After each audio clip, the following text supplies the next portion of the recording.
Creed en sus profetas. Martes, 12 de mayo 2020. Salmos 100. Cantad alegres a Dios, habitantes de toda la tierra. Servid a Jehová con alegría. Venid ante su presencia con regocijo. Reconoced que Jehová es Dios. Él nos hizo y no nosotros a nosotros mismos. Pueblo suyo somos y ovejas de su prado. Entrad por sus puertas con acción de gracias, por sus atrios con alabanza. Alabadle, bendecid su nombre, porque Jehová es bueno, para siempre su misericordia, y su verdad por todas las generaciones. El conflicto de los siglos, capítulo 36, la libertad de conciencia amenazada. Hay una semejanza sorprendente entre la iglesia de Roma y la iglesia judaica del tiempo del primer advenimiento de Cristo. Mientras los judíos pisoteaban secretamente todos los principios de la ley de Dios, en lo exterior eran estrictamente rigurosos en la observancia de los preceptos de ella, recargándola con exacciones y tradiciones que hacían difícil y pesado el cumplir con ella. Así como los discípulos profesaban reverenciar la ley, así también los romanistas dicen reverenciar la cruz. Exaltan el símbolo de los sufrimientos de Cristo, al par que niegan con sus vidas a aquel a quien ese símbolo representa. Los papistas colocan la cruz sobre sus iglesias, sobre sus altares y sobre sus vestiduras. Por todas partes se ve la insignia de la cruz. Por todas partes se la honra y exalta exteriormente. Pero las enseñanzas de Cristo están sepultadas bajo un montón de tradiciones absurdas, interpretaciones falsas y exacciones rigurosas. Las palabras del Salvador respecto a los judíos hipócritas se aplican con mayor razón aún a los jefes de la Iglesia Católica Romana. Atan cargas pesadas y difíciles de llevar, y las ponen sobre los hombros de los hombres, pero ellos mismos no quieren moverlas con un dedo suyo. Mateo 23:4. Almas concienzudas quedan presa constante del terror, temiendo la ira de un Dios ofendido, mientras muchos de los dignatarios de la Iglesia viven en el lujo y los placeres sensuales. El culto de las imágenes y reliquias, la invocación de los santos y la exaltación del Papa son artificios de Satanás para alejar de Dios y de su Hijo el espíritu del pueblo.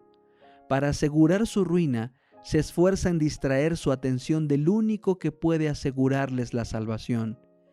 Dirigirá las almas hacia cualquier objeto que pueda sustituir aquel que dijo: «Venid a mí todos los que estáis cansados y agobiados, y yo os daré descanso».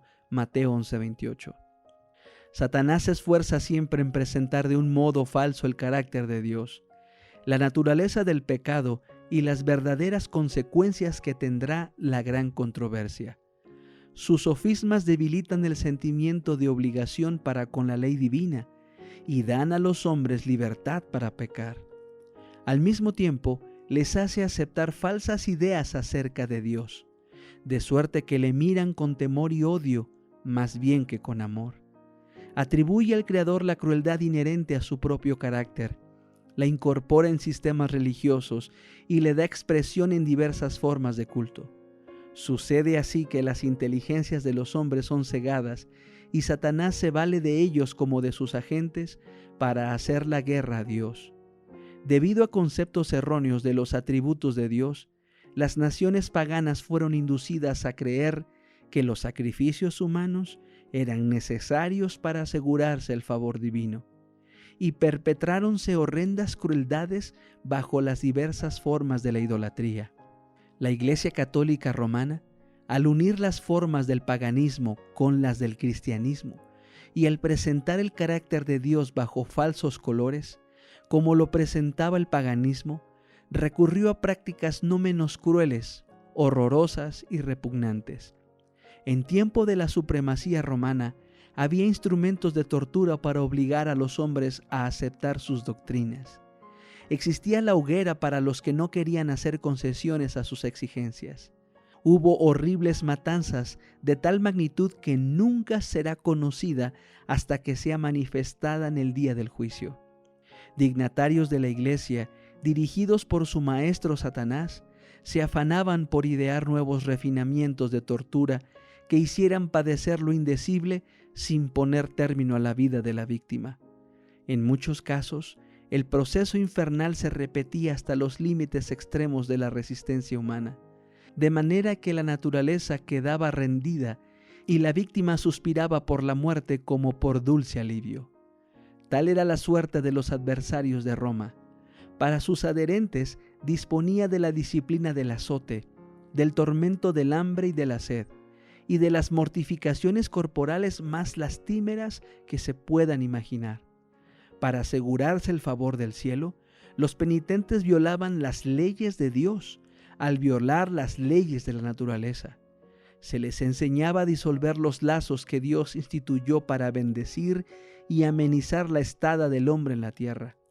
Los cementerios encierran millones de víctimas que se pasaron la vida luchando en vano para dominar los afectos naturales, para refrenar como ofensivos a Dios todo pensamiento y sentimiento de simpatía hacia sus semejantes. Si deseamos comprender la resuelta crueldad de Satanás, manifestada en el curso de los siglos, no entre los que jamás oyeron hablar de Dios, sino en el corazón mismo de la cristiandad, y por toda su extensión, no tenemos más que echar una mirada en la historia del romanismo. Por medio de ese gigantesco sistema de engaño, el príncipe del mal consigue su objeto de deshonrar a Dios y de hacer al hombre miserable. Y si consideramos lo bien que logra enmascararse y hacer su obra por medio de los jefes de la iglesia, nos daremos mejor cuenta del motivo de su antipatía por la Biblia. Siempre que se ha leído este libro, la misericordia y el amor de Dios saltarán a la vista, y se echará de ver que Dios no impone a los hombres ninguna de aquellas pesadas cargas. Todo lo que Él pide es un corazón contrito y un espíritu humilde y obediente. Cristo no dio en su vida ningún ejemplo que autorice a los hombres y mujeres a encerrarse en monasterios so pretexto de prepararse para el cielo. Jamás enseñó que debían mutilarse los sentimientos de amor y simpatía. El corazón del Salvador rebosaba de amor. Cuanto más se acerca el hombre a la perfección moral, tanto más delicada es su sensibilidad, tanto más vivo su sentimiento del pecado y tanto más profunda su simpatía por los afligidos. El Papa dice ser el vicario de Cristo, pero ¿puede compararse su carácter con el de nuestro Salvador? ¿Se vio jamás a Cristo condenar hombres a la cárcel o al tormento porque se negaran a rendirle homenaje como Rey del cielo? ¿Acaso se le oyó condenar a muerte a los que no le aceptaban? Cuando fue menospreciado por los habitantes de un pueblo samaritano, el apóstol Juan se llenó de indignación y dijo: Señor, ¿quieres que mandemos que descienda fuego del cielo y los consuma como hizo Elías? Jesús miró a su discípulo con compasión y le reprendió por su aspereza diciendo: El Hijo del Hombre no ha venido para perder a las almas de los hombres, sino para salvarlas. Lucas 9, 54 y 56. Cuán diferente del de su pretendido vicario es el Espíritu manifestado por Cristo.